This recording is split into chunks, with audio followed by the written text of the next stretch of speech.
Welcome to IELTS Self-Peep MasterPrep, your trusted source for real exam-based practice tests. Every test you see here is inspired by current exam trends, and each one comes with full model solutions to help you master every section. Here's our daily schedule. IELTS tests drop every morning at 7:30 a.m. Eastern, and CLP tests every evening at 5:30 p.m. Eastern. No matter which exam you're preparing for, we've got you covered every single day. Are you ready for today's test? Give it your best shot and comment your score. The top 5 scorers will be featured in our monthly Achievers newsletter and awards. Want your name included? Let's begin.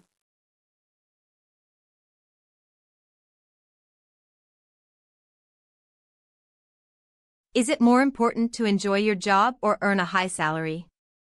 Explain.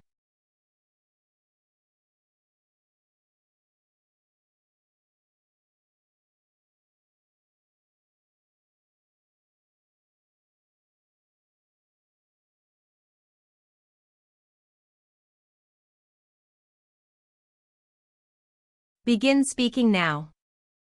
I think enjoy your job is more important than earn a high salary. First, if you like your job, you will feel happy every day. You spend a lot of time at work, so it is important to like it. For example, my uncle has a good salary but he is always tired and stressed. He don't like his job. Second, when you enjoy your work, you can do better and maybe get promoted later. So I believe enjoying your job is the most important thing because money cannot buy happiness, and health is also important for everyone. In my opinion, enjoying your job is more important than earning a high salary, and I have 2 reasons to support this view. To begin with, job satisfaction directly affects your mental health and overall well-being. If you spend 8 hours a day doing something you dislike, it can lead to stress and even depression. For instance, a close friend of mine left a high-paying finance position to become a school teacher, and she told me she has never been happier. Additionally, people who are passionate about their work tend to perform better, which often leads to career growth and eventually higher earnings anyway. That is why I firmly believe that job enjoyment should come first.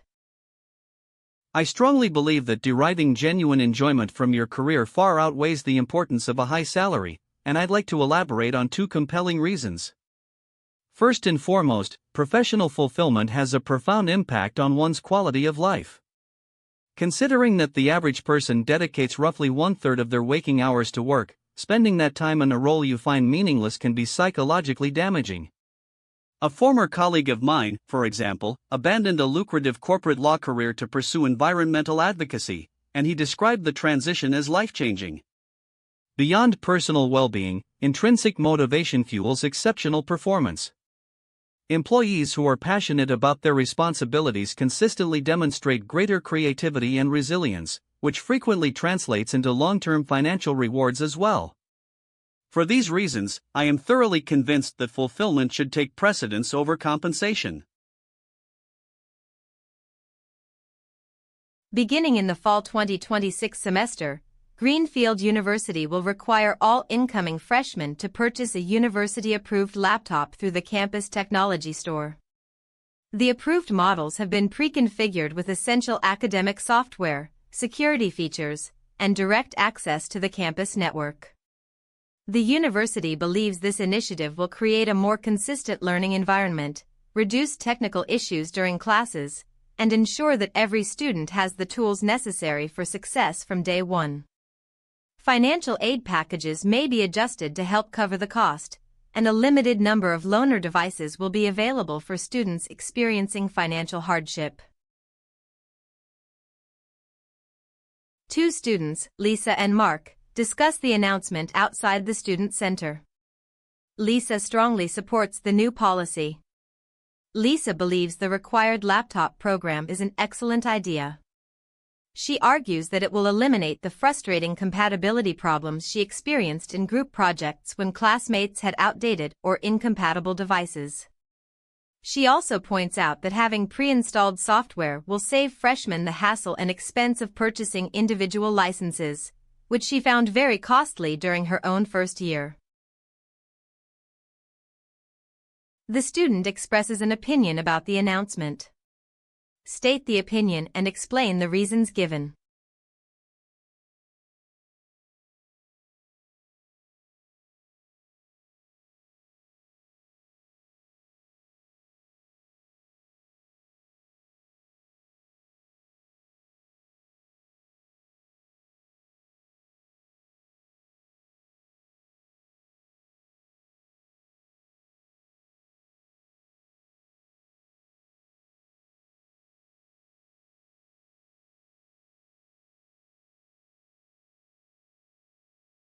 Begin speaking now. The woman thinks the laptop program is a good idea. She has two reasons. First, she says that in group projects, some students have old computers and the files don't work together.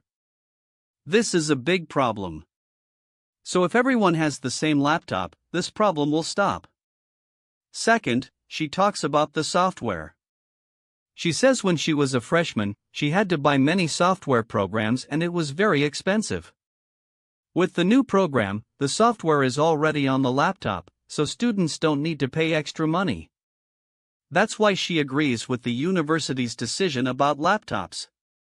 The female student, Lisa, is in favor of the university's new required laptop program, and she provides two clear reasons for her support. Her first reason relates to compatibility issues during group projects. She explains that she has personally experienced situations where classmates had outdated or incompatible devices, which made collaboration difficult and frustrating. She believes standardized laptops would eliminate this problem entirely. Her second reason concerns the cost of software. Lisa recalls that during her freshman year, she had to purchase several individual software licenses, which turned out to be quite expensive. Under the new program, all essential software comes pre-installed, saving incoming students both money and the trouble of finding the right programs on their own. Overall, she views the policy as beneficial for freshmen. The female student expresses strong enthusiasm for the university's newly announced required laptop program and supports her position with two well-grounded reasons. First, she highlights the persistent compatibility issues she has encountered during collaborative academic work. According to her experience, group projects frequently suffered because some participants relied on outdated or incompatible hardware, which created obstacles when sharing files and working simultaneously. She contends that equipping every freshman with an identical, university-approved device would effectively resolve these technical inconsistencies. Second, she raises the issue of software expenses. She recounts her own freshman experience of having to independently purchase multiple software licenses at considerable personal cost. She points out that the new program addresses this burden by preloading all necessary academic applications, thereby sparing incoming students from unexpected financial strain. In light of these advantages, she wholeheartedly endorses the university's initiative as a practical and forward-thinking measure. The carbon cycle refers to the continuous movement of carbon atoms through Earth's various reservoirs, including the atmosphere, oceans, soil, and living organisms. Carbon dioxide is absorbed from the atmosphere by plants during photosynthesis and converted into organic compounds. When organisms respire, decompose, or are burned, carbon is released back into the atmosphere. This cyclical process maintains a relative balance of carbon across Earth's systems, though human activities such as fossil fuel combustion have significantly accelerated the release of stored carbon. Professor lectures about the carbon cycle using the example of a temperate forest ecosystem to illustrate how carbon moves between reservoirs over different timescales. The professor describes how trees in a temperate forest absorb atmospheric CO2 during spring and summer growth, storing carbon in their wood and leaves. She then explains that when leaves fall in autumn and decompose on the forest floor, microorganisms break down the organic matter, releasing carbon back into the atmosphere and soil. She notes that some carbon remains locked in tree trunks for decades or even centuries, demonstrating that the cycle operates on both short-term and long-term timescales. Using the example from the lecture, explain the concept of the carbon cycle as described in the reading.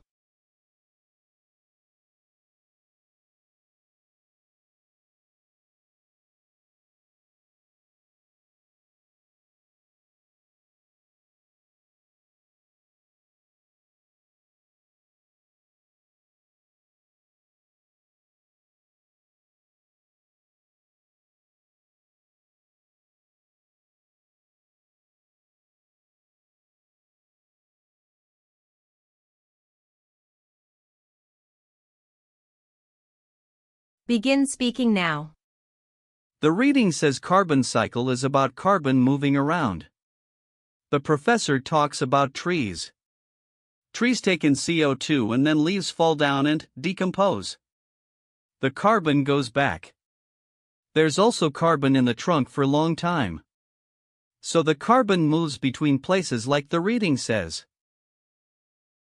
The reading explains that the carbon cycle is the movement of carbon through different parts of Earth's system, like the atmosphere and living things.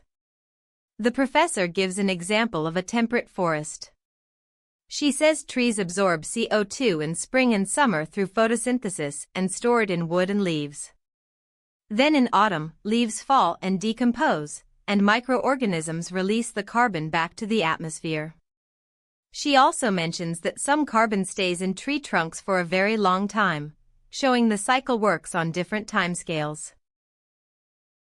According to the reading, the carbon cycle is the continuous movement of carbon atoms through Earth's reservoirs, including the atmosphere, oceans, soil, and organisms. The professor illustrates this concept with a temperate forest ecosystem. She explains that during spring and summer, trees absorb atmospheric CO2 through photosynthesis and convert it into organic compounds stored in their wood and leaves. In autumn, when leaves fall and decompose, microorganisms break down the organic material, releasing carbon back into the atmosphere and soil. Importantly, the professor highlights that some carbon remains locked in tree trunks for decades or centuries, demonstrating that the carbon cycle operates on both short-term and long-term timescales, which reinforces the reading's point about the continuous nature of this process. Professor lectures about the Socratic method in a philosophy course, explaining its key features and providing 2 examples of how it functions in different contexts. The professor explains that the Socratic method is a form of inquiry based on asking and answering questions to stimulate critical thinking and expose underlying assumptions. He provides 2 main examples. First, he describes how Socrates questioned a politician who claimed to know what justice meant, leading the politician to realize his definition was contradictory. Second, the professor explains how modern law schools use the Socratic method, where professors pose hypothetical scenarios and challenge students' reasoning through follow-up questions, forcing them to refine their legal arguments rather than simply memorize rules. Using points and examples from the lecture, explain the Socratic method.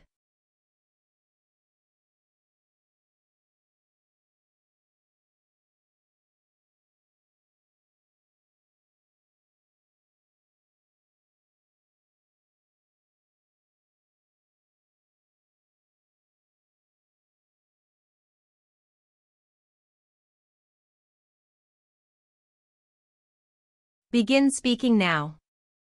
The professor talks about Socratic method. It's about asking questions. Socrates asked a politician about justice and the politician found out he was wrong. Also in law school, professors ask students questions about situations and the students have to think more carefully. So it's a way to make people think better by asking questions. The professor explains that the Socratic method is a type of inquiry that uses questions to promote critical thinking and reveal assumptions people have. He gives 2 examples. First, he describes how Socrates questioned a politician who said he knew what justice was. Through a series of questions, the politician realized his own definition was actually contradictory.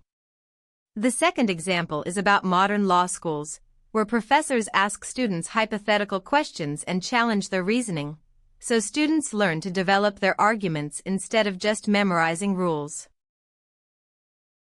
In the lecture, the professor explains that the Socratic method is a pedagogical approach rooted in inquiry, where questions are systematically posed to stimulate critical thinking and expose underlying assumptions. He illustrates this with two compelling examples. First, he recounts how Socrates himself engaged a politician who confidently claimed to understand justice. Through persistent questioning, Socrates led the politician to recognize that his own definition was internally contradictory, thereby revealing the limits of his knowledge. Second, the professor describes the modern application of this method in law schools, where professors present hypothetical scenarios and challenge students' responses with probing follow-up questions. This forces students to continually refine their legal reasoning rather than relying on rote memorization. Both examples demonstrate how the method prioritizes the process of thinking over simply arriving at fixed answers. Before you go, don't forget to like this video, share it with other test takers, and subscribe so you never miss your daily IELTS and CELPEEP tests. Drop your score in the comments. Your name could be featured in our monthly Achievers newsletter. Stay consistent, stay focused, and keep leveling up with MasterPrep.